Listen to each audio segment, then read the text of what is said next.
ఏమో ఎట్లా అందరూ నేనైతే మస్తున్నా మీరు కూడా మంచిగా ఉన్నారు అనుకుంటున్నా. సో ఈరోజు వీడియో వచ్చేసి చెస్ట్ అండ్ షోల్డర్ వర్కౌట్ చేస్తున్న రా సెషన్ అనమాట. కానీ ఇక్కడ పంచాయతీ ఏంటంటే 1 ఇయర్ బ్యాక్ నా చెస్ట్ షోల్డర్స్ మస్తు వీక్ ఉండే, ఇప్పుడు కొద్దిగా డెవలప్ అయినాయి. కానీ ఆ డెవలప్ అయిన దాంట్లో నేను చాలా మిస్టేక్స్ చేసిన, అంటే ముందు చాలా మిస్టేక్స్ చేసిన. దాన్ని కరెక్ట్ చేసుకొని ఫామ్ వైజ్ రెప్స్ వైజ్ ఇంకా ఎన్నో విధాలుగా కరెక్ట్ చేసుకొని నేను డెవలప్ చేసిన అనమాట. సో మీరు బిగినర్ ఎవరైనా చూస్తున్నట్టయితే మీకు మస్తు హెల్ప్ అవుతుంది. ఎందుకు అంటే ఎంతో క్లారిటీ, అంటే వర్కౌట్స్ లైక్ చెస్ట్కి ఎన్ని వేరియేషన్ చేయాలి, షోల్డర్కి ఎన్ని వేరియేషన్ చేయాలి, ఇన్ని సరిపోతాయా చేస్తే అనేది నీట్గా ఎక్స్ప్లెయిన్ చేస్తా. సో వీడియో మొత్తం చూడరి, సబ్స్క్రైబ్ చేసుకోరి. ఈడ నా ఇన్స్టా హ్యాండిల్ కూడా ఇక్కడ మెన్షన్ చేస్తున్నాం, ఆవిడ ఫాలో కొట్టేసేయండి. మనం 30K ఫాలోవర్స్ అయితే రీచ్ అయిపోయినాం అనమాట. I'm so happy. సో చాలా గ్రేట్ఫుల్ అనమాట ప్రతి ఒక్కరికి, ఈచ్ అండ్ ఎవ్రీ పర్సన్కి, నన్ను ఫాలో కొట్టిన ఈచ్ అండ్ ఎవ్రీ పర్సన్కి. కానీ ఇంకా అవ్వలేదు, చాలా ఉంది. అండ్ యూట్యూబ్ కూడా మంచిగా గ్రో చేద్దామని ఫిక్స్ అయినా. సో వ్లాగ్స్ చేసినా కానీ డ్యూ టు స్లీప్ మిస్ అవ్వడం వల్ల చాలా వరకు వ్లాగ్స్ అప్లోడ్ చేయలే. ఇంకా పెండింగ్ వ్లాగ్స్ ఉన్నాయి, అవి కూడా అప్లోడ్ చేస్తాను. అండ్ మీరు ఈ వీడియో చూస్తున్నారైతే నెక్స్ట్ వీడియో కానీ ముందు వీడియో కానీ ఒకటి Q&A సెషన్ ఫిట్ వాట్సాప్తో చేసినాం అనమాట నా కోచ్తో. సో ఆ వీడియో కూడా క్రేజీ అనిపిస్తుంది, అది కూడా చూసేయండి ఇంకే చూడకపోతే, మన ఛానల్లో ఉంటుంది. సో ఇప్పుడు సీదా పోయి వర్కౌట్ స్టార్ట్ చేద్దాం. నేను ఏ వర్కౌట్స్ చేస్తున్నా, ఎందుకు చేస్తున్నా నేను నీట్గా చెప్తా. Let's go. సో మన ఫస్ట్ వర్కౌట్ వచ్చేసి ఇంక్లైన్ డంబుల్ ప్రెస్ అని చెప్పినా కదా. సో ఇట్లా కొట్టిన ఇంక్లైనే, ఇట్లా కొట్టిన ఇంక్లైనే, ఇట్లా కొట్టిన ఇంక్లైనే. సో ఇది అన్నిటినీ ఇంక్లైన్ అంటారు. కానీ ఇందులో బెస్ట్ ఏది అంటే ఎట్లా చేస్తే మన చెస్ట్ గ్రో అనేది మంచిగా డెవలప్ అవుతుంది అనేది చెప్తా. సో బేసికల్గా నేను ఒకప్పుడు ఈ యాంగిల్లో కొడుతుండే. సో ఈ యాంగిల్లో కొట్టినప్పుడు ఏంటంటే నాకు చెస్ట్ మీద పడుతుండే కొంచెం ఇంపాక్ట్, కానీ ఎక్కువ శాతం షోల్డర్ మీద ఇంపాక్ట్ పడుతుండే. ఈ ఫ్రంట్ డెల్టాయిడ్ ఉంది కదా, ఈ ఫ్రంట్ డెల్టాయిడ్ మీద పడి నా మైండ్ మజిల్ కనెక్షన్ మొత్తం షోల్డర్ మీదకి వెళ్తుండే. దానివల్ల నా చెస్ట్ గ్రో అనేది పెరగలేదు. ఎందుకంటే మనకి ప్రాపర్గా మైండ్ మజిల్ కనెక్షన్ అంటే మీ మైండ్ మొత్తం ఏ మజిల్ మీద అయితే పడుతుందో ఆ మజిలే మంచిగా గ్రో అవుతుంది. సో ఒకసారి అబ్జర్వ్ చేయండి. సో అందుకనే మైండ్ మజిల్ కనెక్షన్ ఇంపార్టెంట్ అని చాలామంది అంటారు. అది చాలా ఇంపార్టెంట్ అని నేను కూడా ఎక్స్పీరియన్స్ చేసిన. సో ఇట్లా చేయడం వల్ల ఫ్రంట్ డెల్టాయిడ్కి అయితే ఎక్కువ ఇంపాక్ట్ పడింది, చెస్ట్ గ్రో అనేది సరిగ్గా అవ్వలేదు. దాని తర్వాత నేను ఏం చేసిన అంటే ఇది ఫ్లాట్ బెంచ్, దాని మీద ఒక యాంగిల్ ఉంటుంది, ఇది కూడా ఇంక్లైనే. ఇట్లా చేస్తే 90% మొత్తం మీకు చెస్ట్ మీదనే ఇంపాక్ట్ పడుతుంది, మీ చెస్ట్ అనేది మంచిగా గ్రో అవుతుంది. ఒకసారి అబ్జర్వ్ చేయండి, 90% గ్రో అవుతుంది, క్రేజీ పడుతుంది. అండ్ మైండ్ మజిల్ కనెక్షన్ కూడా మంచిగా అవుతుంది. ఇది నేను ఎక్స్పీరియన్స్ చేసింది, టోటల్ నా ఎక్స్పీరియన్స్తోనే నేను చెప్తున్నా. ఒకసారి ఇట్లా ట్రై చేయండి.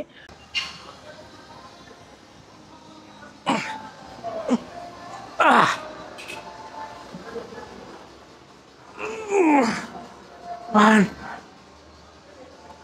two, three,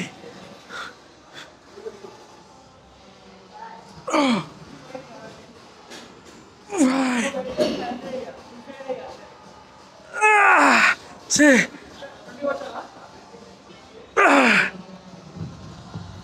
నెక్స్ట్ వేరియేషన్ వచ్చేసి కేబుల్ ఫ్లైస్ అనమాట ఫర్ లోవర్ చెస్ట్. సో నేను అందరు ఎట్లా అంటే ముందుకు వచ్చి కొడతారు కదా, సో నేను ఆ ప్లేస్లో ఉండి కొడతా. సో నేను ఆ ప్లేస్లో ఉండే కొడతా. ఎందుకు అట్లా కొడతా అనేది వర్కౌట్ అయినాక, ఐ మీన్ సెట్ అయినాక చెప్తా. ఇక్కడే ఉండి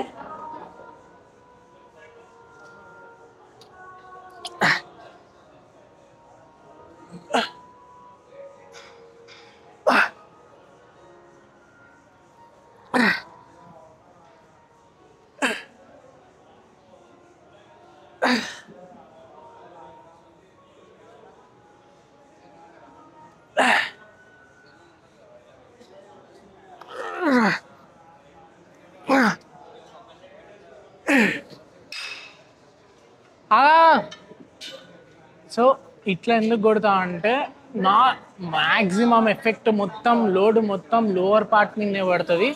ముందుకెళ్ళి కొడితే ఏంటంటే కేబుల్స్ అనేవి వెనక గుంజుతాయి, వెనక గుంజి మనకు స్టెబిలిటీ ఉండదు. దానివల్ల మన మైండ్ మజిల్ మైండ్ ఎటు పోతుంది అంటే మన కాళ్ళ సైడ్కి వెళ్తుంది. ఎందుకంటే స్టెబిలిటీ ఉండదు కాబట్టి అటు ఇటు డ్యాన్స్ ఇస్తాం. దానివల్ల ఈ వర్కౌట్ అనేది లోవర్ చెస్ట్కి ఫీల్ అవ్వదు. ఎందుకంటే ఫస్ట్ ఒకటి గుర్తుపెట్టుకోరు, ఎప్పుడైతే మీరు వర్కౌట్ చేస్తున్నారో మీ మైండ్ అనేది ఆ మజిల్కి కనెక్ట్ అవుతుందో అప్పుడు వర్కౌట్ ఎఫెక్టివ్గా పడుతుంది, మీ మజిల్ బిల్డింగ్ ప్రాసెస్ మంచిగా అవుతుంది. సో ఇప్పుడు నేను ఇక్కడే ఉండి చేయడం వల్ల అడ్వాంటేజ్ ఏంటి అంటే నాకు స్టెబిలిటీ మంచిగా దొరుకుతుంది. నేను ఎటు కదలను, ఎటు డ్యాన్స్ చేయను, ఆడనే ఉంటా. దానివల్ల stability perfect, mind muscle connection perfect, workout కూడా మస్త్ ఎఫెక్టివ్గా చేస్తాం. వెయిట్ హెవీ వేసుకున్నా కూడా స్కోప్ పడుతుంది. So next time in case మీరు కేబుల్ ఫ్లైస్ ట్రై చేస్తే ఇట్లా ట్రై అవ్వరు, మస్తు అడ్వాంటేజ్. ఇవి 4 సెట్స్ ఉన్నాయి, మళ్ళీ ఇంకో సెట్ కూడా చూపిస్తా, లేదంటే డైరెక్ట్ నెక్స్ట్ వర్కౌట్కి వెళ్దాం. సో ఇదే నా లాస్ట్ వేరియేషన్ అనమాట, పెగ్ డెక్ ఫ్లై, అండ్ దీన్ని బటర్ఫ్లై కూడా అంటారు. సో ఇదే లాస్ట్ వేరియేషన్. అండ్ ఇంకోటి ఏంటంటే నేను చెస్ట్కి 3 వేరియేషన్లు చేస్తాను, మస్త్ అయిపోతుంది. ఇది ఓవరాల్ చెస్ట్ మీద ఇంపాక్ట్ చేస్తుంది ఈ last peg deck fly. So ఇక్కడ మీరు అబ్జర్వ్ చేసి ఉంటే ఒక ప్రెస్ మూమెంట్ 2 ఫ్లై మూమెంట్స్ చేసిన. సో అట్లా మీ వర్కౌట్లో మీరు ఐదర్ 2 ప్రెస్ మూమెంట్లు ఒక ఫ్లై మూమెంట్ అయినా చేసుకోవచ్చు, 2 ఫ్లై మూమెంట్స్ 2 ప్రెస్ మూమెంట్లు అయినా చేసుకోవచ్చు. మీరు ఇన్ కేస్ 4 to 5 వేరియేషన్ 4 కూడా మస్త్ అయిపోతాయి. సో 4 వేరియేషన్ చేస్తే 2 ఫ్లై మూమెంట్స్ 2 ప్రెస్ మూమెంట్లు యాడ్ చేసుకోండి, మస్త్ అయిపోతుంది. సో అంతే అనమాట. అండ్ దీంతోనే ఎందుకు ఎండ్ చేస్తున్నా అంటే ఓవరాల్ చెస్ట్ గ్రోత్కి చాలా ఇంపాక్ట్ పడుతుంది, బెస్ట్ అనమాట ఈ వర్కౌట్. సో ఇట్లా నా చెస్ట్ అనేది మంచిగా గ్రో చేసుకున్నా. నెక్స్ట్ షోల్డర్ వర్కౌట్కి వెళ్ళిపోదాం. షోల్డర్కి ఎన్ని వేరియేషన్ చేస్తా, అవే ఎందుకు చేస్తా అనేది కూడా చెప్తా. సో ఈ వర్కౌట్ అయితే పర్ఫామ్ చేస్తా, మీరు కరెక్ట్గా చేస్తున్నారో లేదో కూడా చూసుకోరు. సో ఇప్పుడు నేను హెవీ వెయిట్ వేసుకున్నా, చెస్ట్ అప్ చేయాలి.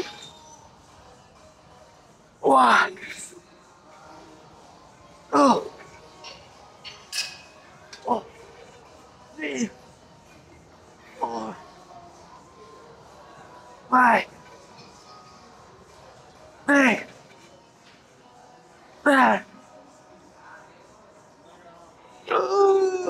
8. సో మీరు చూసినట్టయితే నా ప్రతి వర్కౌట్లో 8 నుంచి 9 రెప్సే వచ్చినాయి, లేకపోతే దానికన్నా తక్కువ వచ్చినాయి. సో నేను ఇదే మెయింటైన్ చేస్తున్నాను అనమాట, రెప్స్ మీద కాన్సన్ట్రేట్ చేస్తలే, ఓన్లీ వాల్యూమ్ మీద కాన్సన్ట్రేట్ చేస్తున్నా. అంటే హెవీ వెయిట్ వేసుకుంటున్నా, హెవీ వాల్యూమ్లో హెవీ వెయిట్ వేసుకొని చేస్తున్నా.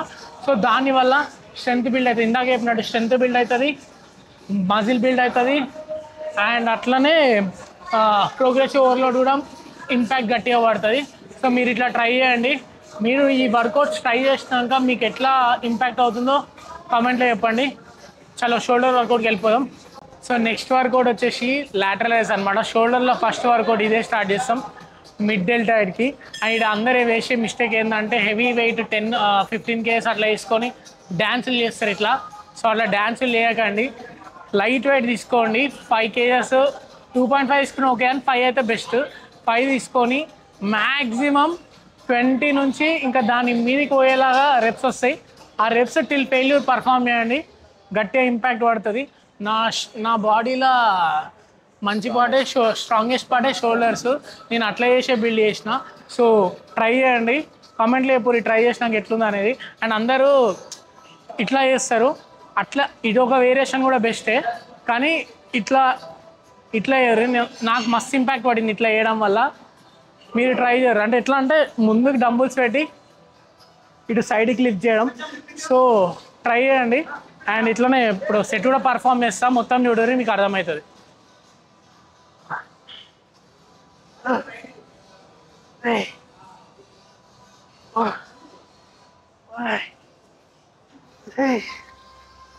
Seven, 8, 9, 10, 11, 12, 13, 14, 15, 16, 17, 18, 19, 20. లాస్ట్లో చీట్ రెప్స్ చేయండి.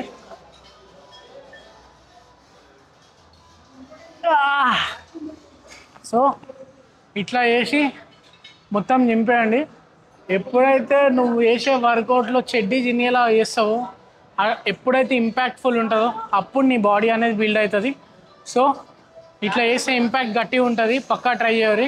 సో నెక్స్ట్ ఇంకో 2 వేరియేషన్లు ఉన్నాయి, అవే ఎందుకు చేస్తామనేది కూడా చెప్తా. చలో నెక్స్ట్ వేరియేషన్కి వెళ్ళిపోదాం.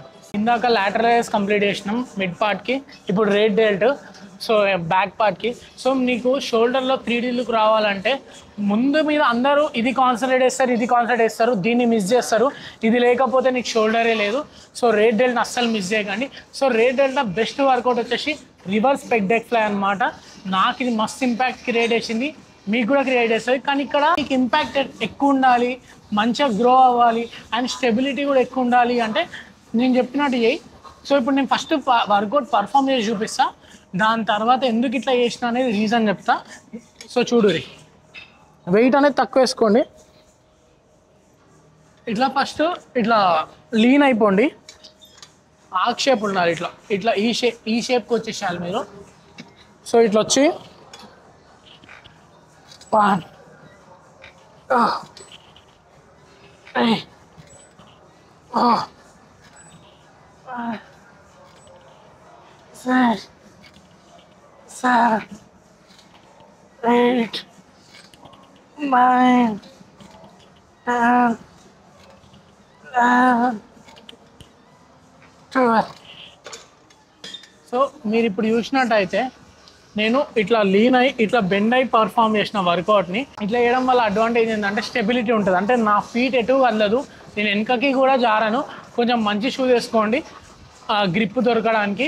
సో వెనకకి కూడా జారాను వర్కౌట్. అండ్ ఇంకోటి ఏంటంటే యాంగిల్ కూడా ఇట్లా స్ట్రైట్ ఉండదు, కొంచెం టిల్ట్ అవుతుంది, కొంచెం ఇట్లా టిల్ట్ అవుతుంది. ఈ యాంగిల్ ఇది 90 అయితే ఇది కొంచెం ఏ యాంగిల్లో మనకు మ్యాక్స్ కూడా రాదు, ఇందులో టిల్ట్ అవుతుంది. టిల్ట్ అయ్యి చేసినప్పుడు నీకు ఇంపాక్ట్ గట్టిగా పడుతుంది.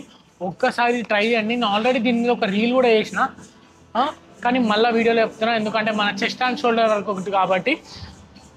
సో పక్కా ట్రై చేయండి, ఇది మస్తు పడుతుంది. అండ్ వెయిట్ గురించి వస్తే వెయిట్ కూడా చాలా తక్కువ వేసుకోండి, లైక్ 20 to 25 మధ్యలో వేసుకొని basic weight till failure perform చేయండి. సెట్ వర్కౌట్ ఇగో నా షోల్డర్ చూస్తే 3D లుక్. నాకు షోల్డర్ లేకపోతే నాకు బాడీ లేనట్టే ఉంటుంది.